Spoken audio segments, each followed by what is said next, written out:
여전히 항공모함은 현대전의 판도를 바꾸는 중요한 자산입니다. 국가의 군사력과 국력을 상징하는 동시에 바다에 떠있는 공군기지라고 표현될 정도로 엄청난 파괴력의 무기들을 싣고 이동하며 자국의 힘을 과시하곤 하는데요. 그렇다 보니 미국의 항모 배치는 상대국에 대한 경고 등 강력한 의사표현으로 여겨집니다. 가령 대만과 중국의 관계가 악화될 때마다 미국이 항모를 배치하는 것만 봐도 알 수 있는데요. 때문에 영상에서 보았듯 세계사에 기록된 중요 해전마다 전투기들은 항모를 집중적으로 공격하곤 했습니다. 이렇게 제2차 세계대전 중 어뢰 공격기는 항모 전력의 핵심 자산 중 하나로 평가받았는데요. 여러 치명적인 이유로 사라지는 듯 했습니다. 그러나 최근 새로운 형태의 뇌격 임무를 수행할 전투기가 필요하다는 목소리가 커지면서 대한민국의 자랑스러운 다목적 전투기 KF-21 보라매가 이 역할을 맡을 것으로 기대되고 있습니다. 그래서 준비했습니다. 오늘은 어뢰 공격기의 역사적 배경과 현대전에서의 필요성, 그리고 KF-21이 현대 뇌격기의 대안으로 부상할 수 있는 이유에 대해 자세히 분석해 보겠습니다. 여러분의 구독과 좋아요가 꺼리튜브 운영에 많은 힘이 됩니다.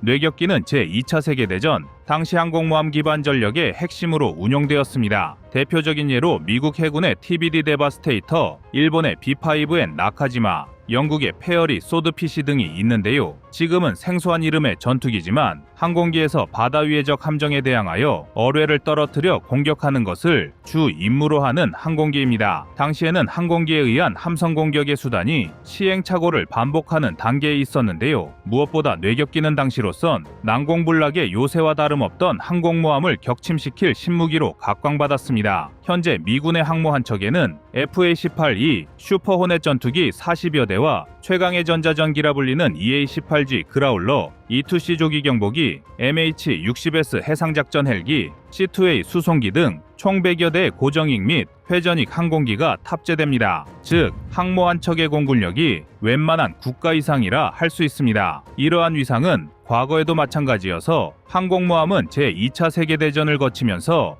해전의 승패를 좌우하는 게임 체인저로 거듭났습니다. 때문에 이러한 항모를 제거하기 위해 여러 전략이 고안되었는데 특히 공중에서 투하되는 폭탄보다는 적군함의 바로 앞에 떨어지는 어뢰를 이용하자는 어뢰 폭격기에 대한 아이디어는 상당히 신선했습니다. 아무리 거대한 전함이라도 하부를 공격당하면 침수에 의한 격침이나 전복을 기대할 수 있었기 때문입니다. 이뿐만이 아닙니다. 어뢰는 투하된 후 수심에서 일정한 깊이를 유지한 채 헤엄쳐가기 때문에 폭격에 의해서 투하되는 폭탄보다도 명중률이 높았습니다. 이러한 이유로 제2차 세계대전에서 미국이 참전하게 된 태평양 전쟁 당시에도 뇌격기를 항모의 핵심 전력으로 운용하고 있었습니다. 그리고 이를 보여주는 대표적인 사례가 전쟁에서 미국과 일본의 운명을 가른 미드웨이 해전입니다. 항공모함 4척과 항공기 300여 대를 이끌고 출전한 일본은 항공모함 2척에 항공기 360여 대를 보유한 미국에 비해 분명한 전력 우세 상황이었습니다. 그러나 이러한 전력 열세를 반전시킨 함재기가 있었으니 바로 뇌격기와 급강하 폭격기입니다. 당시로서는 모두 위력적인 대함 공격 수단이었는데요. 뇌격기는 어뢰를 떨어뜨려 적 함선을 공격했고 급강하 폭격기는 폭탄을 안고 급강하해서 목표물 머리 바로 위에 폭탄을 떨어뜨렸습니다.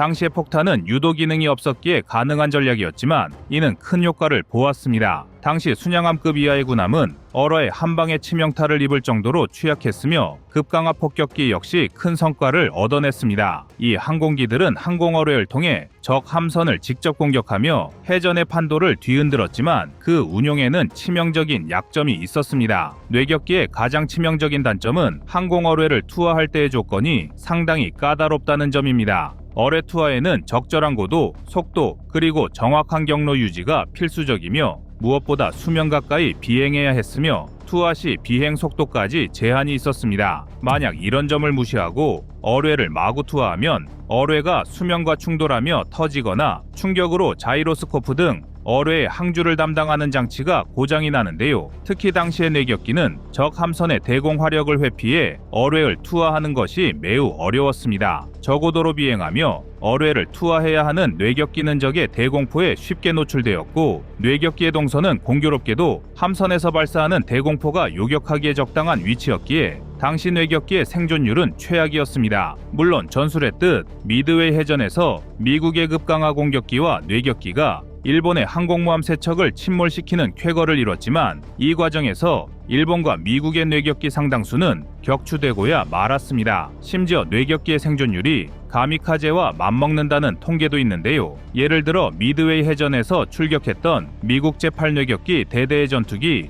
15대 모두가 격추당했으며 제6 뇌격기 대대는 14대 중 9대가 격추됐습니다. 이뿐만이 아닙니다. 제3 뇌격기 대대는 12대 중 10대가 격추되었고, 그나마 살아남은 2대는 돌아가다 연료 부족으로 해상에 불시착했습니다. 이러니 뇌격기 탑승자들의 사망률도 당연히 높을 수밖에 없었습니다. 15기 전부 격추당한 제8 뇌격기 대대는 탑승자 29명이 전사하고 생존자는 오직 1명뿐이었다는 사실이 얼마나 뇌격기 탑승자의 사망률이 높았는지 보여주는 증거인데요. 결국 미드웨이 해전의 성공 여부와 상관없이 뇌격기 편대는 역사 속으로 사라질 수밖에 없었습니다. 물론 그렇다고 해서 미드웨이 해전에서 뇌격기가 아무런 역할도 하지 못한 것은 아닙니다. 뇌격기가 어뢰를 투사하기 위해 저공 비행하며 일본군 함대의 대공포와 요격기에 집중 공격당할 때 하늘에는 급강하 폭격기가 떠 있었습니다. 뇌격기가 주의를 끌면서 급강하라는 최적의 조건이 갖춰진 건데요. 이 덕에 급강하 폭격기들은 일본 함대에 부딪힐 만큼 아슬아슬할 때까지 강화하다가 정확히 원하는 목표 지점에 멍텅구리 폭탄을 떨어뜨릴 수 있었습니다. 이 덕에 일본은 미드웨이 해전에 동원했던 항공모함 대부분과 전투기 248대를 소실했으며 순양함까지 한 척 잃었습니다. 당시 미드웨이 해전에 투입되었던 전력을 생각하면 사실상 전멸에 가까운 손실을 본 건데요. 그리고 이를 기점으로 일본 제국의 몰락은 시작되었습니다. 건조에 막대한 예산이 소모되는 항공모함과 순양함을 잃으면서 더 이상 전쟁을 지속할 여력을 잃어간 것입니다. 한마디로 뇌격기가 전범국 일본의 패망을 불러왔다고 할 수 있는데요. 이후 뇌격기는 제2차 세계대전 말기 항공어뢰에 대한 연구로 개량되었지만 장거리에서 안전하게 함성 공격이 가능한 새로운 체계인 대함미사일로 대체될 수밖에 없었습니다. 그리고 전후기술 발전과 전술 변화 속에서 그 역할을 정밀유도 폭탄이나 미사일이 대신하게 만들었고, 뇌격기는 역사 속으로 사라지는 듯 했습니다. 그럼에도 불구하고 뇌격기의 부활 가능성은 현대 해전의 새로운 기술적 요구와 함께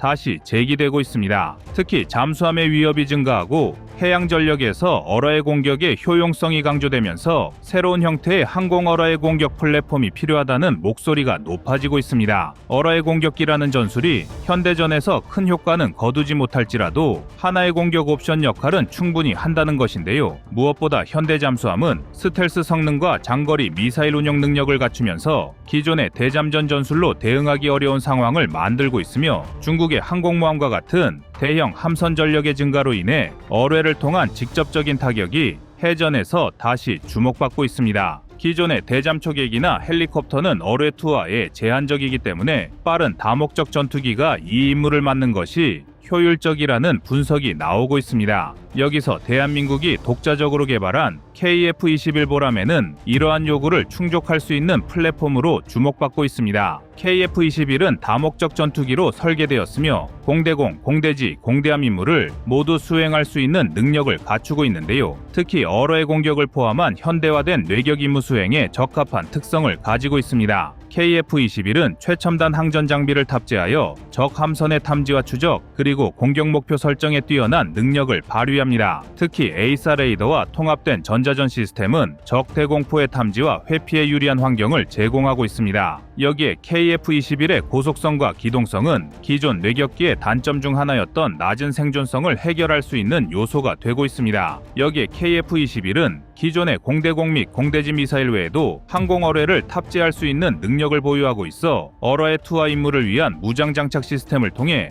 대잠 임무를 병행할 수도 있습니다. 또한 KF-21은 한국이 독자적으로 개발한 다양한 무기 체계와 완벽히 통합될 수 있도록 설계되었습니다. 예를 들어 한국형 어뢰인 백상어와 통합 운용이 가능하며 이를 통해 대잠전과 대함전에서 높은 시너지를 발휘할 수 있습니다. KF-21이 뇌격 임무를 포함한 다목적 전투기로 운용될 경우 대한민국은 해양 전력에서 한층 더 독보적인 위치를 차지할 수 있을 텐데요. 특히 북한의 해양 도발과 중국의 잠수함 위협에 대응하기 위한 강력한 수단이 될 것입니다. 또한 KF-21이 뇌격 임무를 포함한 다양한 임무에서 성과를 보인다면 중동, 동남아 등 해양 방어를 중시하는 국가들의 매력적인 수출 상품으로 자리 잡을 것입니다. 이제 KF-21은 단순히 새로운 전투기를 넘어서 대한민국의 독자적 국방 역량을 상징하는 아이콘이 되어가고 있는데요. 현대전에서 뇌격기와 유사한 임무를 수행할 수 있는 전투기로 발전한다면 이는 세계 최강의 방위산업 강국이라는 대한민국의 비전을 실현하는 한 걸음이 될 것입니다.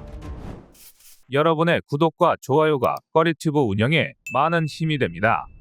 다음은 24년 11월 28일 스웨덴 그리펜 갈등 영상입니다. 지난 11월 22일 스웨덴의 국방부 장관 팔 존스는 자국의 대표 전투기인 그리펜 14대를 우크라이나에 지원하겠다고 발표했습니다. 이는 9월 9일에 발표된 스웨덴의 우크라이나 지원 패키지인 4억 1,500만 달러, 한화 6천억 원가량의 예산의 일환인데요. 이 발표는 우크라이나를 돕기 위한 스웨덴의 적극적인 노력으로 비춰 환영받고 있으나 정작 우크라이나와 나토 내부에서는 미묘한 갈등이 심화되고 있습니다. 우크라이나는 스웨덴의 그리펜보다 F-16을 우선적으로 원하고 있으며 나토 역시 이러한 우크라이나의 요청을 충족시키기 위해 노력 중이지만 현실적으로 어려움을 겪고 있습니다. 현재 전 세계적으로 전투기의 수요는 경공격기와 미들급을 가리지 않고 폭발적으로 늘어난 상태인데요. 세계적인 베스트셀러 F-16은 물론이고 대한민국의 FA-50 같은 경공격기 역시 주문량이 늘어나 생산 설비를 늘리는 실정입니다. 심지어 라팔마저 재고가 딸리는 상황인데요. 그러나 그리펜만은 유독 찾는 손님이 없습니다. 판매가 얼마나 저조한지 사부의 재정 상태를 걱정한 스웨덴 정부에서 일부러 비싼 값을 치르고 주문해줄 정도입니다.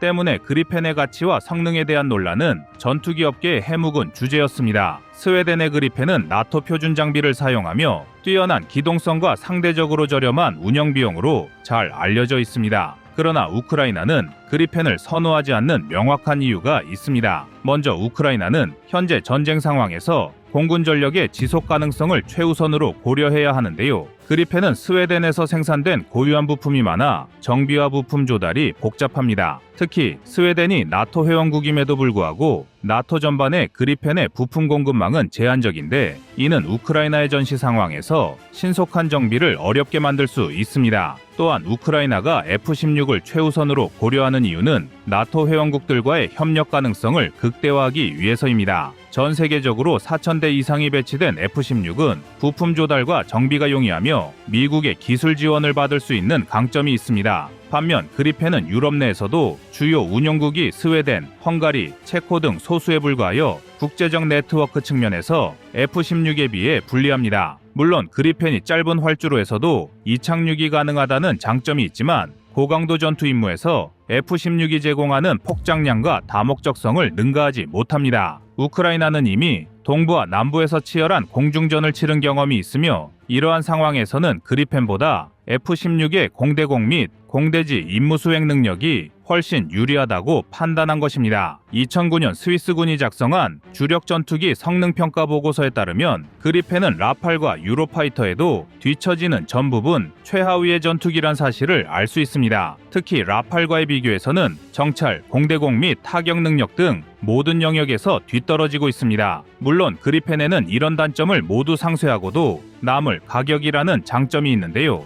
그러나 문제는 그리펜 역시 후기형으로 가면서 가격이 폭등했다는 사실입니다. 그리펜이 싸다는 것도 CD형까지의 이야기로 그리펜 2형부터는 도입 가격과 유지 비용이 솟구치고 있습니다. 그리펜의 도입가는 경쟁 상대인 유로파이터나 라팔, F-16 최신형보다 약간 저렴할 뿐 실질적으로 싸다고 볼 수 없는데요. 이 때문에 현 시점에서 그리펜의 입지는 대단히 애매해진 것입니다. 가령 가성비보다는 작전 능력을 우선시하는 국가들은 그리펜보다는 5세대 전투기를 선호할 것이며, 여기서 약간의 가성비를 찾는다면 한국의 KF-21이나 A4 레이더와 AIM-120 함남을 갖춘 FA-50 블록 20이라는 훌륭한 대안이 시장에 존재합니다.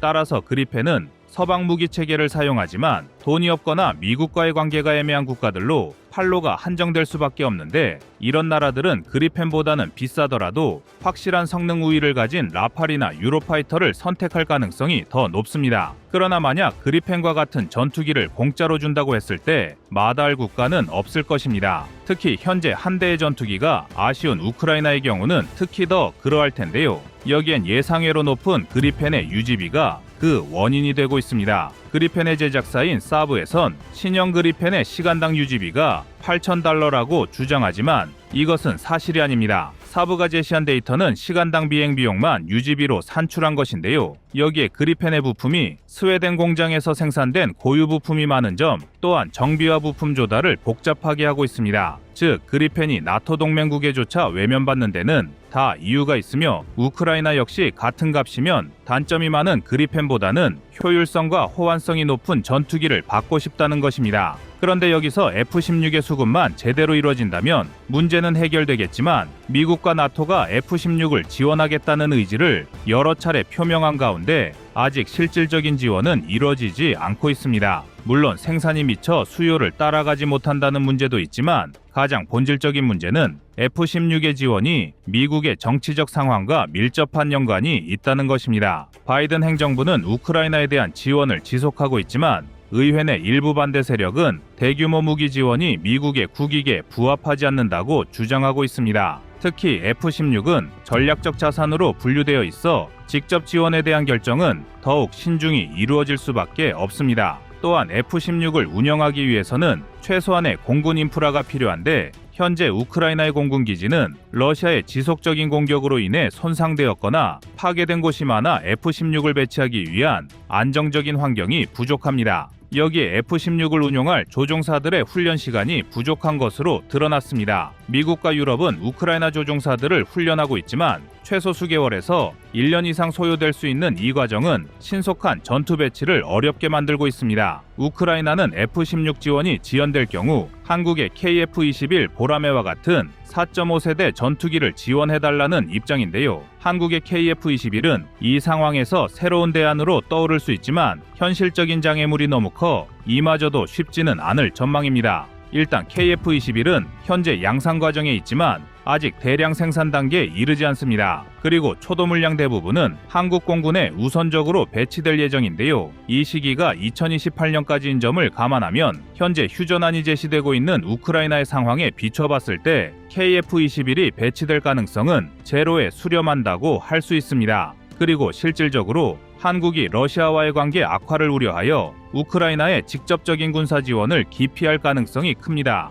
유능한 살상 무기인 KF-21을 우크라이나에 제공하는 것은 한국이 러시아의 보복적 조치를 감수해야 함을 의미하며, 이는 경제적, 외교적 리스크로 작용할 수 있습니다. 결론적으로 우크라이나는 러시아와의 전쟁에서 항공 전력을 강화하기 위해 F-16을 원하지만 여러 정치적, 기술적 제약으로 인해 당장의 지원이 어려운 상황인데요. 스웨덴의 그리펜이 대안으로 제시되었지만 우크라이나의 전시 요구를 충족시키기에는 부족하다는 평가를 받고 있습니다. KF-21은 이 틈새를 노릴 수 있는 잠재력이 있으나 한국 역시 자국 방위를 우선시해야 하는 현실적인 한계를 안고 있습니다. 우크라이나 전쟁은 단순한 군사적 충돌이 아닌 방산 외교와 국제 정세가 얽힌 복잡한 게임이라고 할 수 있는데요. 한국의 개입은 한국 방산의 새로운 기회라고 할 수 있지만 리스크가 큰 만큼 이를 위해서는 냉철한 전략과 신중한 접근이 필요할 것입니다.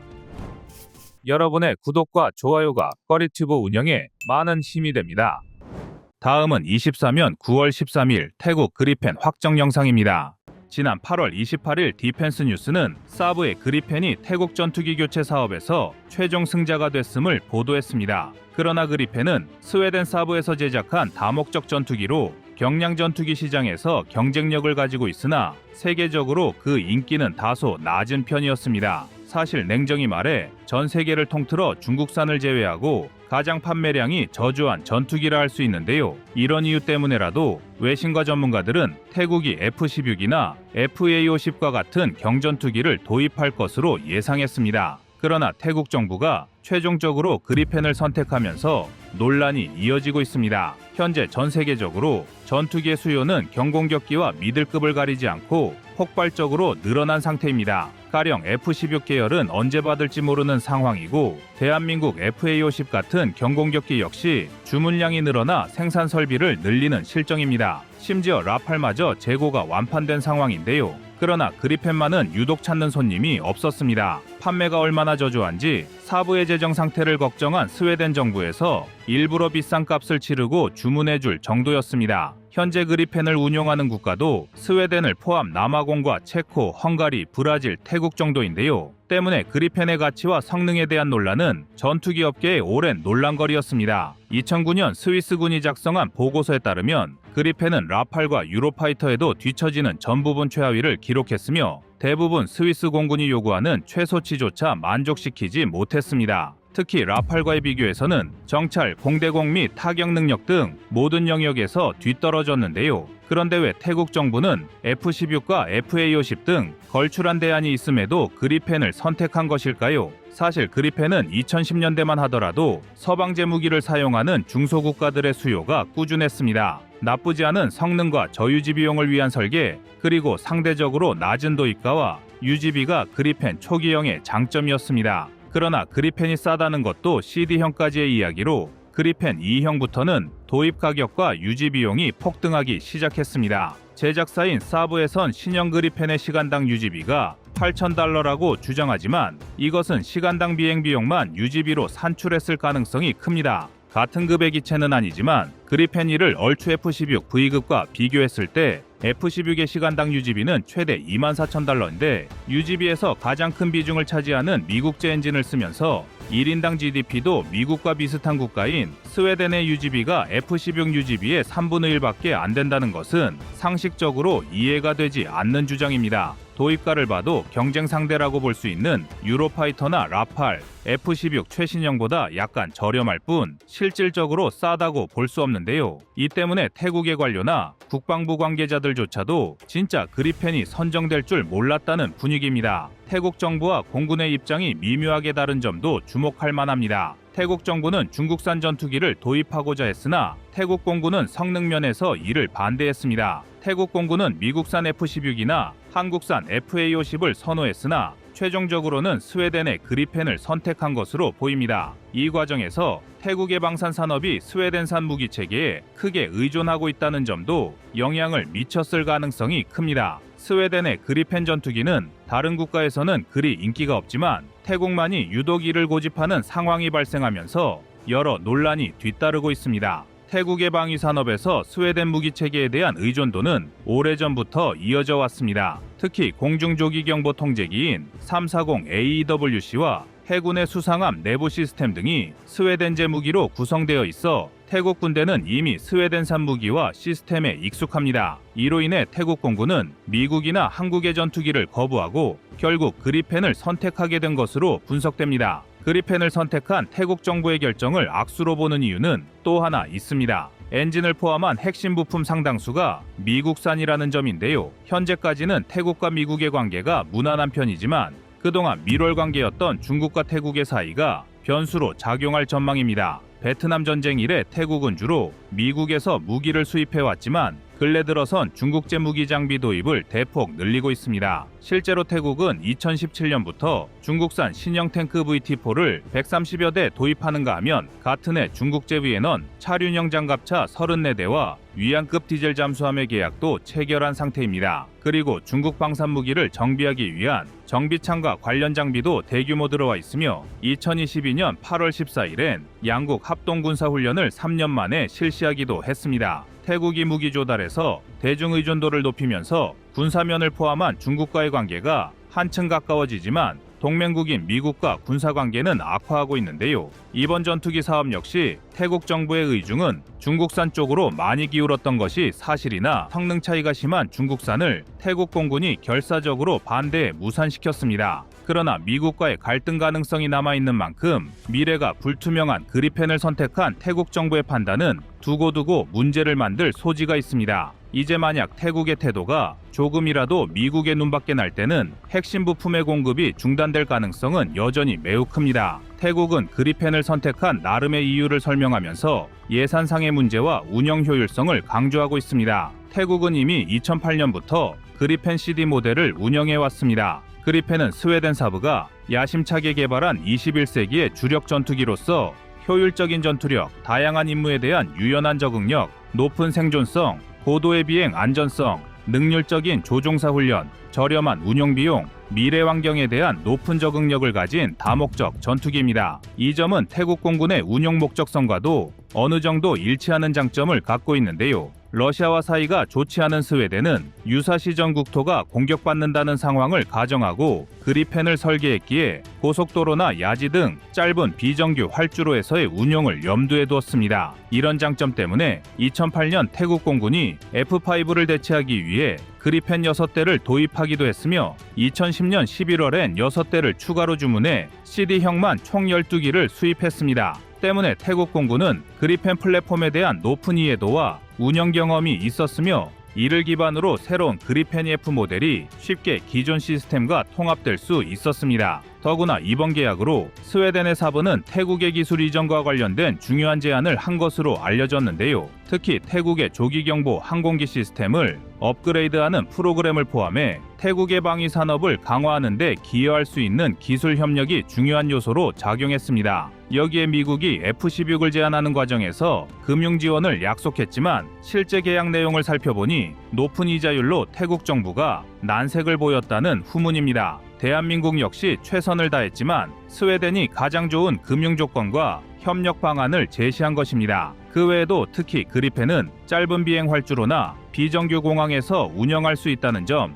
그리고 유지 비용이 저렴하다는 점이 큰 장점으로 평가되었습니다. 그리고 많은 전문가는 2023년 태국이 미국의 구형 F-16 대체 기종으로 F-35를 구입하려고 했으나 이 시도가 불발된 사건 또한 이번 계약에 반영된 것으로 보고 있습니다. 한마디로 뒤끝 있는 태국 정부가 미국에 복수하고 싶었는데 그렇다고 중국 전투기를 선택하자니 너무 선을 넘는 것 같아 스웨덴에 몰표를 줬다는 주장입니다. 그리고 사실 태국은 유독 방산 분야에서 스웨덴의 손을 자주 들어줬는데요. 공군 쪽에서는 사부의 공중 조기 통제 경보기인 340 AEWC를 운영 중이며 해군에서도 신규 조달 수상함의 내부 시스템을 스웨덴산으로 도배를 하는 등 스웨덴제 시스템과 친숙한 모습을 많이 보입니다. 논란은 여기서 끝이 아닙니다. 애초에 본 사업이 노후화된 F-16 전투기 12대를 교체할 목적으로 벌어지고 있는데 정작 그리펜을 몇 대 도입할 것인지에 대해선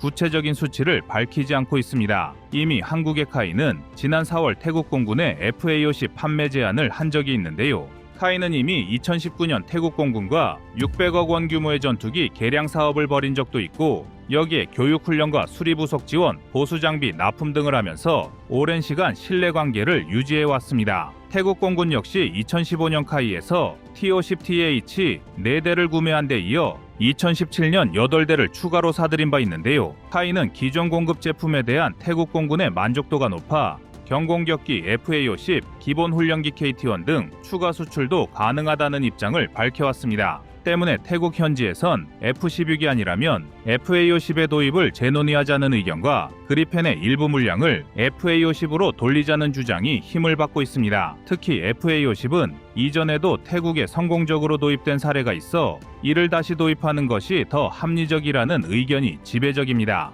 FA-50은 성능 대비 가격이 우수하고 한국과의 군사 협력도 원활하게 이루어질 수 있다는 점에서 외신의 높은 평가를 받고 있는데요. 이제 태국 정부가 잘못된 선택을 돌릴 시간입니다. 이상 꺼리튜브였습니다.